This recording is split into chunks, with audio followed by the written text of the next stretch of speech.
Global Typhoon, Chairman TV. Weather update. Helping homeless people. Please subscribe.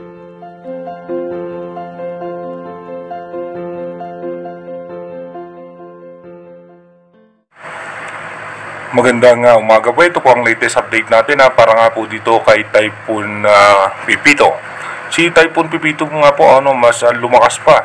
Tinataglay nga po nito yung 175 km per hour malapit sa gitna at may pagbugso na po yan na abot ng 215 km per hour. Bahagya pa nga bumagal yung pagkilos nito sa 25 km per hour.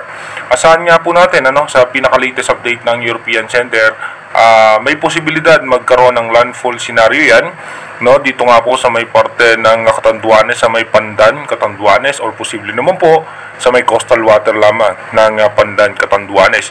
Kaya iba yung paghahanda at pag-iingat pa rin nga po sa ating mga kababayan dahil mapaminsala nga si bagyong Pipito.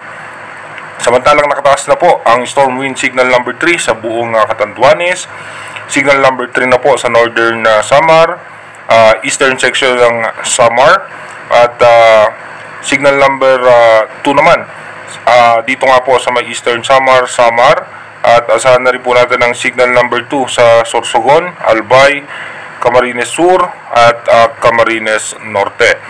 Signal number 1 pa rin po ang parte ng Isabela, Ifugao, Mountain Province, eastern section ng Benguet, Nueva Vizcaya, Quirino, Aurora, Nueva Ecija, Tarlac, Pampanga, Bulacan, Metro Manila, Rizal, Puyo Island, Cavite, Laguna, Batangas, Quezon, and Marinduque and Romblon. Signal number 1 po yan.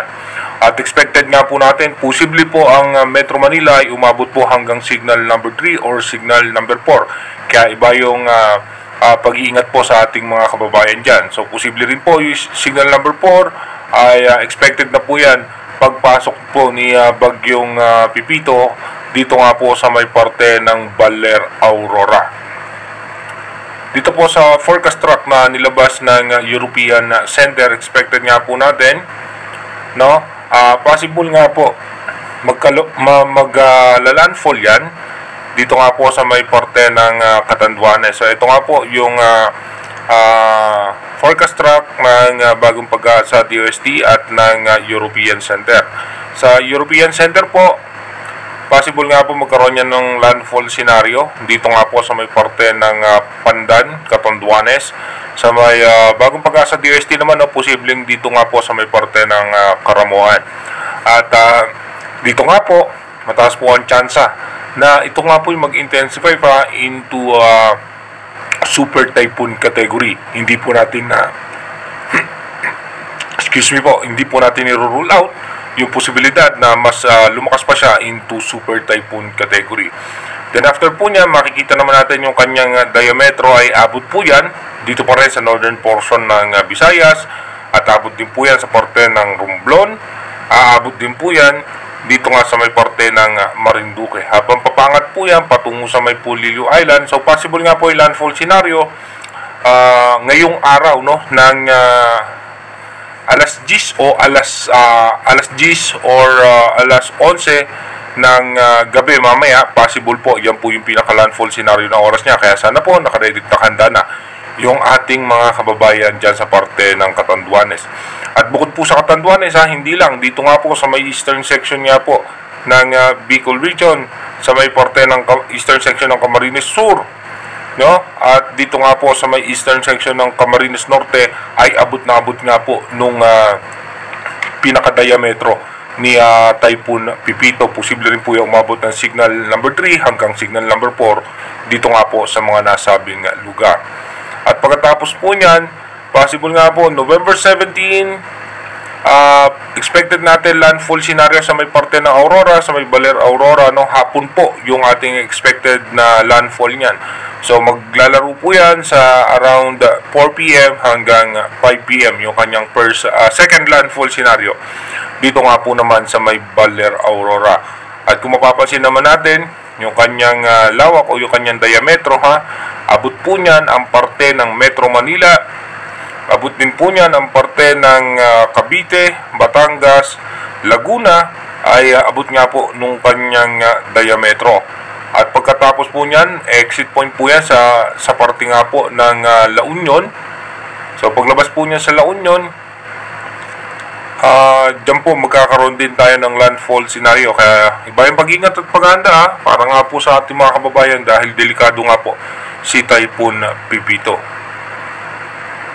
Dito naman po, meron pong inilabas ang bagong Pag-asa DOST ng Storm Surge Warning number 5. So possible nga po, dito nga po sa mga area na to, sa may parte nga po ng Catanduanes, eastern section ng Visayas, at eastern section ng Polillo Island, eastern section ng Northern Luzon, at Central Luzon, ay mataas nga po, no, high risk po yung storm surge in the next 48 hours. So iba yung pag-iingat nga po sa ating mga kababayan, yung malapit nga po sa dalampasigan ay sana po nakalikas na para nga po maiwasan ang sakuna dito nga po sa posibleng storm surge dahil nga malakas si Bagyong Pipito.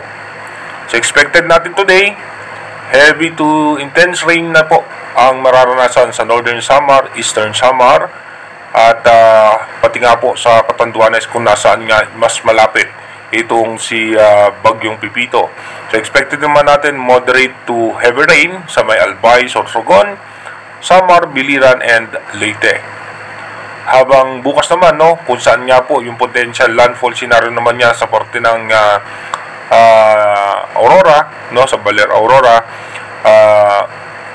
aabot nga po ng 200 mm o mas mataas pa, no, yung posibleng maranasan sa parte ng Aurora, Quezon, Polillo Island, Camarines Norte, Camarines Sur, Catanduanes, Sorsogon.